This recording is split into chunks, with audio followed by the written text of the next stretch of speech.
अस्सलाम वालेकुम। मेरा नाम है चौहसे भाशमी और यह है लेक्सस LX 600 2022 मॉडल। ये लेक्सस की अब top of the line SUV है और इसमें फीचर्स बहुत ज़्यादा इंप्रूव कर दिए गए हैं एज कम्पेयर टू LX 570। इसमें ऐसी बहुत सारी चीज़ें आती हैं जो कि अब इस गाड़ी को रेंज रोवर का कंपटीशन बना सकती हैं। और इसके अलावा ये गाड़ी रेंज रोवर से एक चीज़ बहुत ऊपर ऑफर करती है और वो है रिलायबिलिटी। इसमें इंजन 3500 ट्विन टर्बो है। ये वैसे ही इंजन है जैसा कि LC 300 सीरीज में भी आता है, लेकिन ये इंजन थोड़ा सा डिफरेंट है। एक तो ये स्मूथ बहुत है और पावरफुल ज़्यादा है। फिर इसके अलावा इस गाड़ी में हाइट कंट्रोल आता है, सॉफ्ट क्लोज डोर्स आते हैं।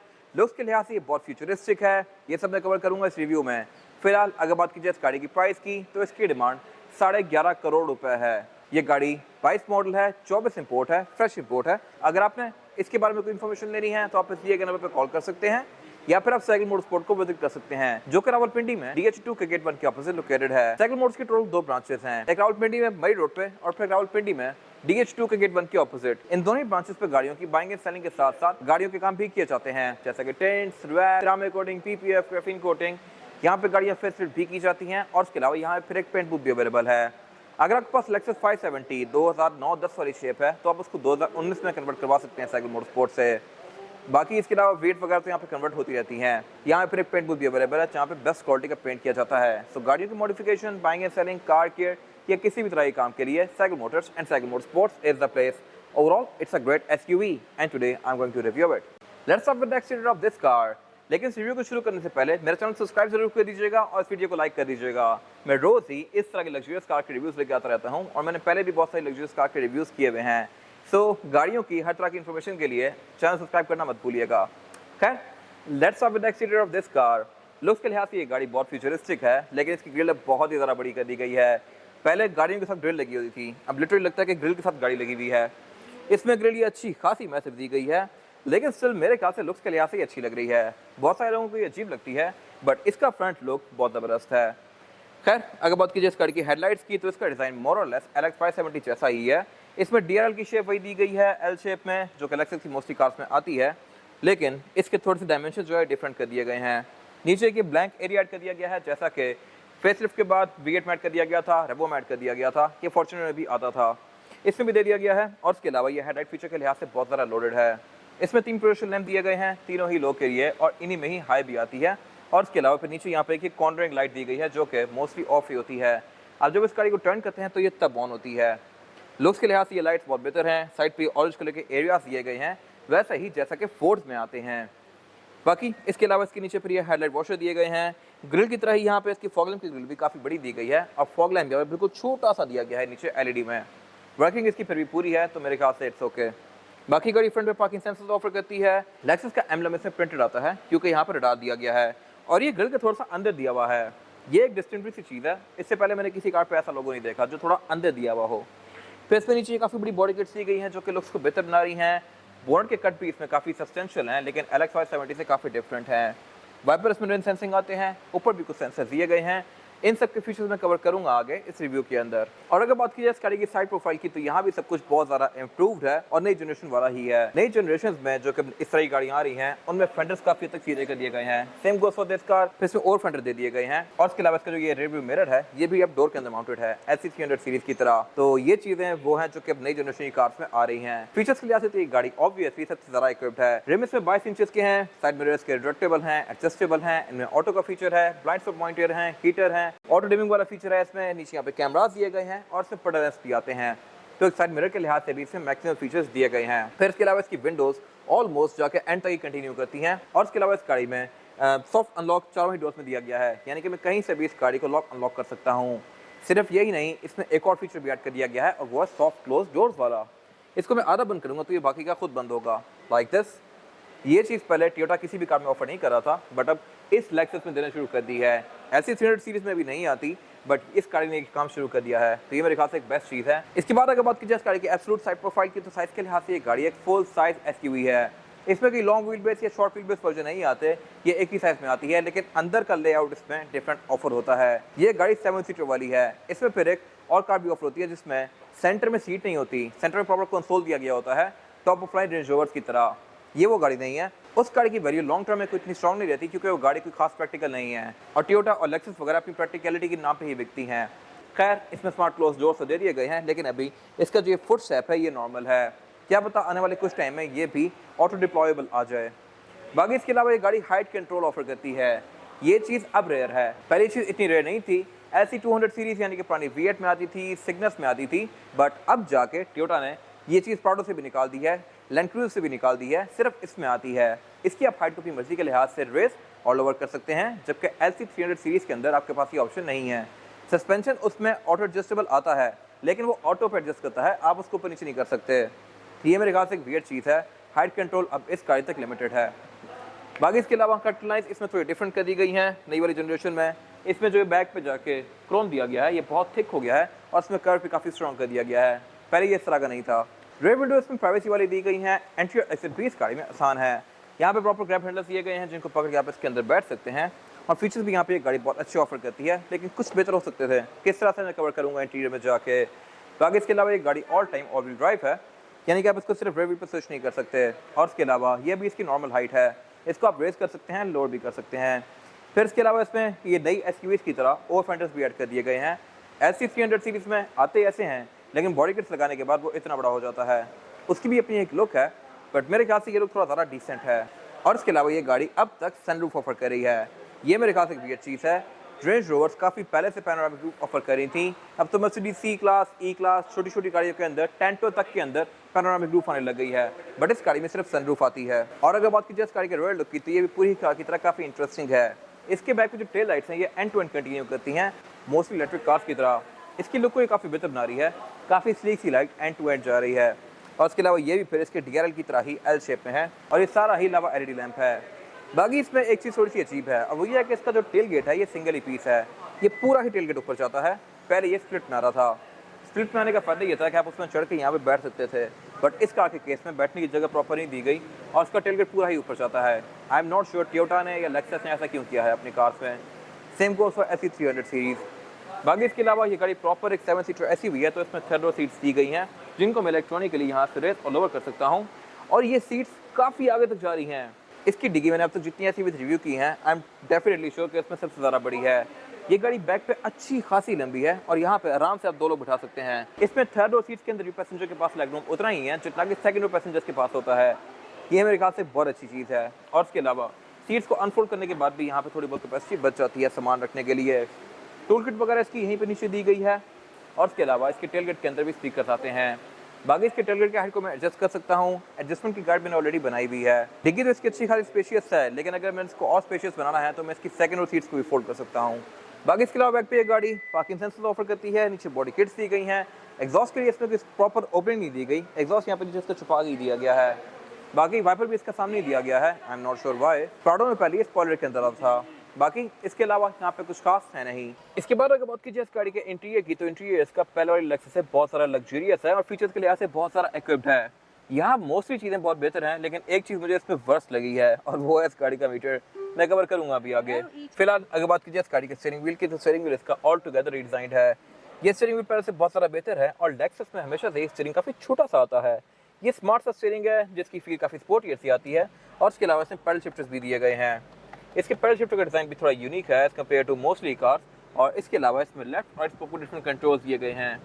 लेफ्ट स्पोक जो कंट्रोल्स दिए गए हैं, यहाँ से मैं इसके MID के विजन नेविगेट कर सकता हूँ लाइक दिस। और इसके अलावा राइट स्पोक जो कंट्रोल्स दिए गए हैं ये क्रूज के हैं। क्रूज कंट्रोल ये गाड़ी एडप्टिव ऑफर करती है, और बाकी स्टीयरिंग व्हील इस गाड़ी का मेमोरी फंक्शन के साथ आता है।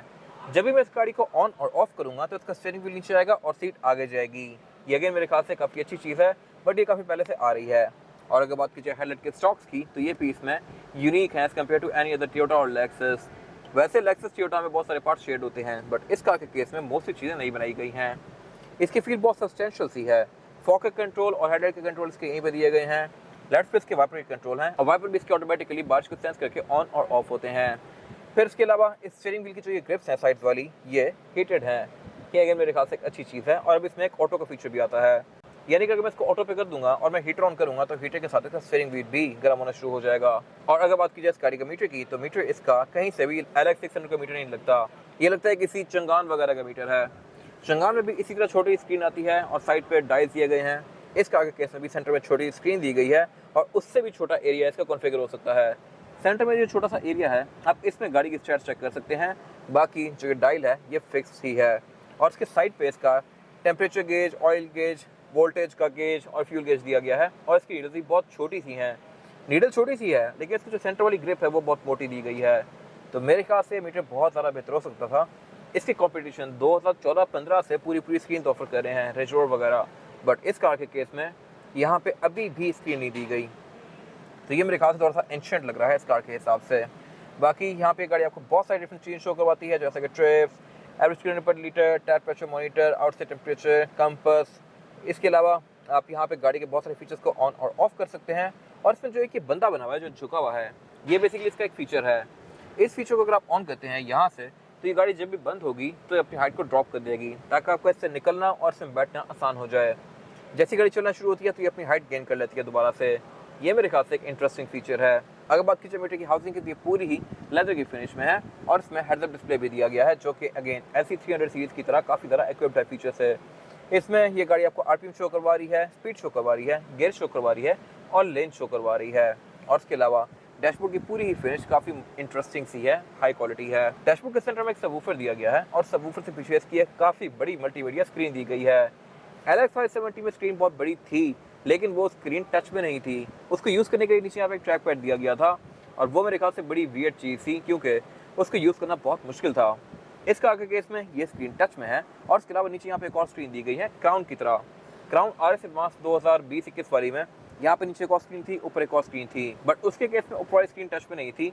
आपने जो यूज़ करें आप नीचे से करेंगे और वही आपको ऊपर शो होगा, बट इसके केस में ऐसा नहीं है, ये दोनों ही टच में है। ये ऊपर मल्टीमीडिया वाली स्क्रीन है, जो कि Bluetooth, aux, navigation, USB, Android auto, Apple CarPlay, दुनिया जान की चीज़ शो करती है। लेकिन यहाँ भी एक चीज़ वियर्ड है, और वो ये है कि इसमें स्प्लिट स्क्रीन वाला सीन नहीं दिया गया। ये एक सिंगल स्क्रीन है जो कि फिक्स ही है। अगर मैं यहाँ पे मीडिया प्ले करूँगा तो मीडिया ही प्ले होगा, अगर मैं यहाँ पे मैप लगाऊंगा तो मैप ही चलेगा। सेटिंग्स में सेटिंग्स ही नजर आएंगी, बाकी आप कुछ और नहीं चला सकते। जबकि रेंज रोवर्स वगैरह यहाँ पे 2 या 3 स्क्रीन का ऑप्शन भी ऑफर करती हैं। मेरे ख्याल से ये बेहतर हो सकती थी। बाकी इसका सॉफ्टवेयर वैसा ही है जैसा कि रेवो, फॉर्च्यूनर, नई प्राडो या ऐसी 300 सीरीज़ वगैरह के अंदर आता है। और इसकी हाउसिंग जो है ये काफ़ी एक्स्ट्रा दी गई है, I am not sure why. मेरे ख्याल से फेसलिफ्ट के बाद इसको काफ़ी बड़ा कर दिया जाएगा, जिससे इसकी ये जो थोड़ी सी एक्स्ट्रा लुक है ये ख़त्म हो जाएगी। इसके राइट साइड पे यहाँ पे इसका इंजन स्टार्ट स्टॉप बटन दिया गया है, और स्टार्ट स्टॉप बटन के अंदर भी एक फिंगरप्रिंट सेंसर दिया गया है, जिसको मैं इसकी मीटर के बीच में से चाहिए कॉन्फ़िगर कर सकता हूँ। यहाँ मैं 3 अलग अलग फिंगरप्रिंट लगा सकता हूँ और फिर ये गाड़ी मेरे फिंगरप्रिंट से ऑन होगी। मैंने इसकी गाड़ी पहले बनाई हुई है LC300 सीरीज़ के रिव्यूज़ में, आप वो जाकर देख सकते हैं। जैसे ही मेरा फिंगरप्रिंट लगेगा तो ये गाड़ी ऑन होगी, अगर मैं कोई और फिंगर भी यूज़ करता हूँ तो ये गाड़ी ऑन नहीं होगी। ये एक अच्छा सेफ्टी फीचर है। फिर इसके अलावा उससे नीचे इसकी ये एक और स्क्रीन दी गई है जो कि MID है। यहाँ पे आपको गाड़ी इसकी स्टैट्स भी शो करवाती है, फीचर्स भी शो करवाती है, क्लाइमेट कंट्रोल भी शो करवाती है। क्लाइमेट कंट्रोल को मैं यहाँ से ऑन और ऑफ कर सकता हूँ। इसकी सीट्स हीटेड प्लस वेंटिलेटेड दोनों हैं, तो मैं उनको भी यहाँ से एडजस्ट कर सकता हूँ, और इसके हीटेड स्टीयरिंग व्हील को भी यहाँ से ऑन कर सकता हूँ। फिर इसमें एक और अच्छा फीचर आता है और वो है क्लाइमेट कंसीयर्ज। क्लाइमेट कंसीयर्ज में ये गाड़ी मेरे सेट किए गए टेम्परेचर के लिहाज से सीट के हीटेड को भी ऑन ऑफ करेगी, स्टीयरिंग व्हील के हीटर को भी ऑन ऑफ करेगी और क्लाइमेट कंट्रोल को भी एडजस्ट करेगी। यानी कि लेट्स सपोज मैंने यहाँ पे टेम्परेचर 32 कर दिया है, तो स्टीयरिंग भी गर्म होगा, सीट भी गर्म होगी, गर्म हवा भी ये गाड़ी थ्रो करेगी। हर चीज़ को ये गाड़ी उस टेम्परेचर के हिसाब से एडजस्ट करती है। और उसके अलावा यहाँ पे गाड़ी मुझे गाड़ी की सेट शो करवाएगी, जैसे कि ड्राइव मोड्स वगैरह। MTS में अगर मैं जाता हूँ मल्टी टेरेन सिस्टम में, तो ये गाड़ियाँ मुझे इसकी राइड हाइट शो करवा रही है। इसकी राइड हाइट ड्राइविंग मोड्स के लिहाज से एडजस्ट करती है इस तरह से। इसके 4 अलग अलग लेवल्स हैं। फिर इसके अलावा इसमें जायरो, कंपास, ये सारी चीज़ें दी गई हैं। यहाँ पे गाड़ी मुझे एक्सेलरेटर और ब्रेक भी शो करवा रही है कि मैं कितनी ब्रेक दबा रहा हूँ। ये मेरे ख्याल से एक इंटरेस्टिंग चीज़ है। उसके नीचे कुछ फिजिकल बटन दिए गए हैं, साइड पे एयर वेंट्स दिए गए हैं, और उससे नीचे पे इसका ये drive mode selector, down assist control और 4x4 की सिलेक्शन दी गई है। ये गाड़ी है तो ऑल टाइम 4x4, लेकिन इसमें आप H2 और H4 के बीच में स्विच कर सकते हैं इस तरह से। और इसके अलावा इसका ड्राइव मोड सिलेक्टर यहाँ पे दिया गया है। इसमें टोटल 6 ड्राइविंग मोड्स हैं: eco, comfort, normal, sports, sports plus और कस्टम। इन सब के साथ इसका जो डायल है ये चेंज होता है, लेकिन इसकी जो ओवरऑल लुक है ये वैसी ही रहती है। फिर इसके अलावा उससे नीचे इसका एक स्टोरेज एरिया दिया गया है जो कि नॉर्मल ही है। यहाँ पे यूजुअली कार में वायरलेस चार्जर आते हैं, बट इसमें यहाँ पे सिर्फ एक डॉल दी गई है, वायरलेस चार्जर पीछे दिया गया है। फिर यहीं पे इसकी हीटेड और कूल सीट्स के कंट्रोल दिए गए हैं। अब जब भी इनको ऑन करते हैं तो ये सबसे पहले ऑटो पे जाती हैं और फिर 1, 2, 3 के बीच में स्विच करती हैं। और इसके अलावा लेफ्ट पे यहाँ पे इसका C2C पावर आउटलेट दिया गया है, USB का इंसर्ट दिया गया है और गियर सिलेक्टर दिया गया है। गियर सिलेक्शन इस एरा में मोस्टली कार्स अब शिफ्ट बाय वाइड करती जा रही हैं, यानी कि आप उनको बटन से ही स्विच कर सकते हैं, बट इसमें ये प्रॉपर ट्रेडिशनल गियर सिलेक्टर दिया गया है। इसके कुछ फ़ायदे हैं और फ़ायदे ये हैं कि अगर लेट्स सपोज इसकी बैटरी डेड हो जाती है तो शिफ्ट बाय वायर वाला गियर चलता नहीं है। इस कार के केस में आप इसको ट्रेडिशनली प्रॉपर न्यूट्रल में कर सकते हैं, ये एक अच्छी चीज़ है। और इसके अलावा फिर यहाँ पे इसका वायरलेस चार्जर दिया गया है। वायरलेस चार्जर के बारे में एक चीज़ इंटरेस्टिंग ये है कि ये एग्जैक्ट मेरे फ़ोन जितना है। मेरा ये एंड्रॉयड फ़ोन है और इसको मैं यहाँ पर रखूँगा तो अब ये एग्जैक्ट फिट हुआ है और चार्ज होना शुरू हो गया है। लेकिन अगर मेरा फ़ोन इससे थोड़ा सा मोटा हो और मेरा या तो इससे कवर बड़ा हो तो यहाँ पे नहीं आएगा। ये मेरे ख्याल से एक वियर्ड चीज़ है। इतनी परफेक्ट एक्यूरेसी के साथ ये चार्जर बनाया गया है। कल को अगर फ़ोन और बड़े हो जाते हैं इससे तो इसके अंदर एडजस्ट ही नहीं होंगे, चार्ज होना तो दूर की बात है। खैर, इसके अलावा सारे इसके 2 कप होल्डर्स दिए गए हैं, इलेक्ट्रॉनिक पार्किंग ब्रेक दी गई है, ब्रेक होल्ड दिया गया है, डिफरेंशियल लॉकर दिया गया है, ट्रैक्शन कंट्रोल दिया गया है और इसका हाइट एडजस्टर दिया गया है। इससे पहले हाइट एडजस्टर बड़े कॉम्प्लेक्स होते थे, आप उसको ऑन करते थे, फिर गाड़ी को रेस लोड करने का अलग स्विच होता था, कई गाड़ियों में डायल्स आते थे, बट इसके केस में सिर्फ 2 बटन्स हैं, अप या down, that's it, clean and simple. फिर उसके पीछे इसका ये सेंटर कंसोल दिया गया है, इसको मैं 3 साइड से ओपन कर सकता हूँ, इस तरह से और पीछे से भी। लेकिन ऐसा नहीं है कि अगर मैं इसको इन दोनों साइड से इकट्ठे दबाऊंगा तो ये पूरा ही उठ जाएगा, ये एट अ टाइम एक ही तरफ से खुलता है। और उसके अलावा ये कूल बॉक्स है, इस कूल बॉक्स को मैं ऑन ऑफ कर सकता हूँ इस तरह से, और ये भी अच्छा खासा स्पेशियस है, पुरानी V8 या लेक्सस 570 की तरह। फिर इसके अलावा इसकी जो हाउसिंग है ये पूरी लेदर फिनिश में है। और अगर बात की जाए इसकी सीट्स की तो सीट्स भी इसकी परफोरेटेड हैं, इनमें ये पंच होल्स दिए गए हैं जहाँ से ये वेंटिलेटेड सीट्स की हवा थ्रो करती हैं। ये सीट्स हैं भी अच्छी खासी चौड़ी और हैं भी इलेक्ट्रॉनिकली एडजस्टेबल। इसके अलावा अगर बात की जाए डोर्स की तो डोर्स भी इसके काफ़ी लग्जूरियस हैं। ये 3 कॉम्बिनेशन में है, ब्लैक, ब्राउन और आइवरी के। साउंड सिस्टम यहाँ पे मार्क्स एंड लेविसन का दिया गया है, तो इसमें कुछ एक्स्ट्रा स्पीकर्स दिए गए हैं और इसके अलावा ड्राइवर की सीट में मैग्नेटिक फंक्शन भी दिए गए हैं। बाकी 4 विंडोज़ की सिंगल टैप वाली हैं, साइड मिरर रिट्रैक्टेबल हैं, एडजस्टेबल हैं, इनमें ऑटो वाला फीचर भी है, हीटेड भी हैं या ब्लाइंड स्पॉट पॉइंट भी दिए गए हैं। और इसके अलावा वैनिटी मिरर भी इस गाड़ी में ये दिया गया है। सनशेड इसमें सिर्फ एक ही आता है, यहाँ पे एक्स्ट्रा नहीं दिया गया जो कि पहले आते थे। बाकी ऊपर यहाँ पे इसमें ये माइक दिए गए हैं और फिर स्पीकर्स भी दिए गए हैं इसके साउंड एक्सपीरियंस को बेहतर बनाने के लिए। और इसके अलावा इसका फिर ये जो सेंटर वाला एरिया है इसमें केबिन लाइट्स दी गई हैं जो कि मैं टच से ऑन कर सकता हूँ, बट सेंटर में कोई केबिन लाइट नहीं दी गई। ये मेरे ख्याल से एक वियर्ड चीज़ है, LX 570 में सेंटर में आती थी। फिर इसके अलावा यहाँ पे एक ये सन ग्लास होल्डर दिया गया है और इसके अलावा रेड व्यू मिरर दिया गया है। ये रेड व्यू मिरर भी काफ़ी इंटरेस्टिंग है, इस तरह से कि ये अभी तो एक नॉर्मल मिरर है, लेकिन अगर उसको मैं पीछे करूँगा तो अब ये गाड़ी मुझे बैक का व्यू दिखा रही है। ये मेरे ख्याल से काफ़ी अच्छी चीज़ है। और इसके अलावा इसके मैं व्यूज़ को भी चेंज कर सकता हूँ अपनी मर्ज़ी के लिहाज से, इस तरह से। फिर इसके अलावा इसमें ऑटो डिमिंग वाला फीचर भी आता है और उसके पीछे इसकी सनरूफ दी गई है। ये गाड़ी 2024 में भी सनरूफ ऑफर कर रही है, जबकि रेंज रोवर्स वगैरह काफ़ी पहले से पैनोरामिक रूफ दे रही हैं। यहाँ मेरे ख्याल से रेंज रोवर नंबर ले जाती है और बाकी इसके अलावा यहाँ पे कुछ खास है नहीं।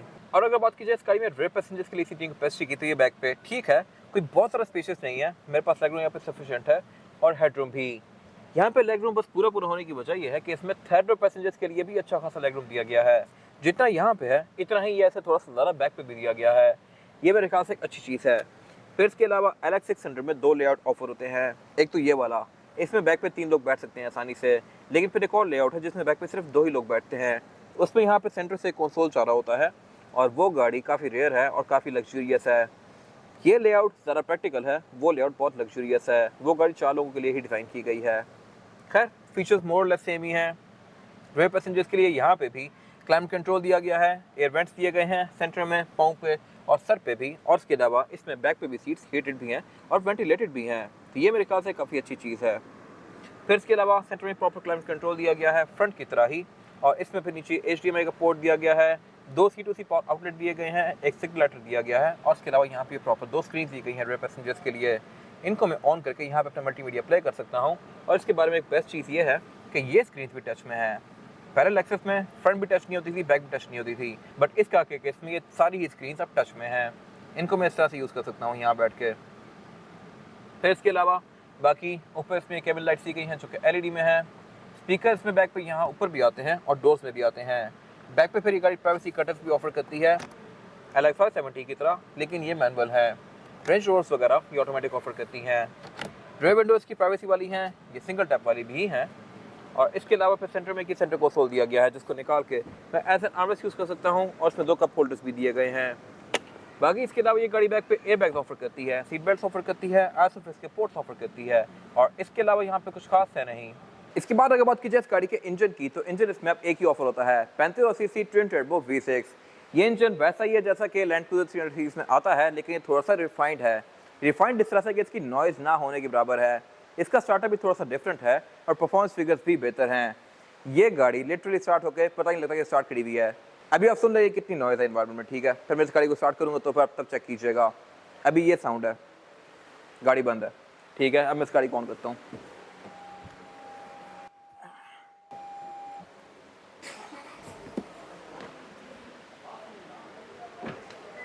और अब ये गाड़ी ऑन है। इसकी नॉइज़ ना होने के बराबर है। बोनट खुला हुआ है बट स्टिल नॉइज़ यहाँ पे आ भी नहीं रही। हल्की सी पुली की आवाज़ आ रही है, वो भी जब बोनट बंद हो तो नहीं आती। और उसके अलावा अगर आप कहीं भी इस पे हाथ रखें तो कहीं से फील नहीं होता कि इसमें इंजन स्टार्ट करा हुआ है। हालांकि ये 400 हॉर्स पावर का इंजन है बट स्टिल इतना स्मूथ है। और इस पे I am pretty much sure कि अगर कॉइन रख के खड़ा करूँगा तो वो भी नहीं गिरेगा, इवन रेस देते हुए भी। खैर अगर बात कीजिए परफॉर्मेंस फिगर्स की, तो ये गाड़ी 409 हॉर्स पावर प्रोड्यूस करती है, जो कि सफिशिएंट है बॉडी साइज के लिहाज से। और इसके अलावा ये इंजन अब 3.5 ट्विन टर्बो है। ट्विन टर्बो होने की वजह से इसकी पिक बेहतर है, लेकिन जो एक ओवरऑल फील होती है, पावर होती है, वो इसकी LX 570 जैसी नहीं है। और इसके अलावा जो इसकी ड्राइव है ये LX 570 से काफ़ी स्मूथ है। ये गाड़ी आपको हल्की फील होती है। LX 570 में एक भारी वाला, एक ग्रिप वाला एलिमेंट था, वो इसमें इतना नहीं है, लेकिन कंट्रोल के लिहाज से ये गाड़ी बहुत बेहतर है। लेक्सस और वियर्ड के बाद अगर आप फोर्ड या रेंज रोवर चलाएं तो आपको हल्की फील होती हैं और आपको फील आती है कि लाइक मेरे पास प्रॉपर कंट्रोल है। जहाँ ब्रेक लगा रहा हूँ वही रुक रही है, जहाँ रेस दे रहा हूँ वहाँ पे उठ रही है। वो चीज़ लेक्सस में 570 के अंदर नहीं थी, बट इस गाड़ी में है। इस गाड़ी को आप मोड भी कॉन्फिडेंट ले सकते हैं, रोक भी कॉन्फिडेंट ले सकते हैं। बाकी इसके अलावा इंजन बेस का काफ़ी नीटली इंसुलेटेड है, सारा कुछ यहाँ पे बड़ा प्रॉपर दिया गया है। ट्विन टर्बो की बैजिंग दी गई है और इसका इंजन नंबर जो है वो इसका जो ये हुड है इसको उतारने के बाद लेक्सस के बैच के नीचे दिया हुआ होता है। बाकी इसके अलावा ट्रांसमिशन इसमें 10 स्पीड ऑटोमेटिक आती है। ये गाड़ी ऑल टाइम 4x4 है और इसके अलावा इसके बोनट के अंदर इंसुलेशन भी दी गई है। अगर बात की जाए एवरेज की, तो ये गाड़ी आपको 5 तक की दे सकती है, जो कि अगेन इम्प्रूव्ड है एज कम्पेयर टू LX 570। वो गाड़ी मुश्किल से 3 या 4 देती थी। बाकी इसके अलावा कॉस्ट ऑफ मेंटेनेंस के लिहाज से इंजन आपको काफ़ी सस्ता पड़ेगा, क्योंकि डेफिनेटली ये टोयोटा का इंजन है, तो उसके पार्ट्स भी इजीली अवेलेबल होना शुरू हो जाएंगे। और इसके अलावा ये वैसे भी काम नहीं निकालेगा। फिर ऐसा ही इंजन ऐसे 300 में आता है, तो होपफुली इनके पार्ट्स भी इंटरचेंजेबल होंगे। इसके बाद अगर बात की जाए इस गाड़ी के टायर साइज की, और टायर साइज ऑफर करती है LX 600, ये है 265, 50 और 22। इसमें 22 इंचेस का मल्टी स्पोक रिम दिया गया है, जो काफ़ी हद तक LX 570 से मिलता जुलता है, लेकिन डिज़ाइन थोड़ा सा डिफरेंट है इसका। बाकी टायर्स गाड़ी में डनलॉप ग्रैंड ट्रैक है, जो कि टोयोटा की मोस्टली कार्स में आता है। बेशक आप LC 300 सीरीज लें, रेवो लें, फॉर्च्यूनर लें, प्राडो लें, जो मर्जी लें, उनमें आपको डनलॉप ग्रैंड ट्रैक ही मिलेगा। ये एक अच्छा टायर है और आपको 50-60 हज़ार किलोमीटर एक अच्छी राइड प्रोवाइड करेगा। बाकी गाड़ी ऑर्बिटल डिस्क ब्रेक ऑफर करती है, इसमें हाइट कंट्रोल भी आता है, यानी कि आप इसकी हाइट को रेस और लोअर कर सकते हैं।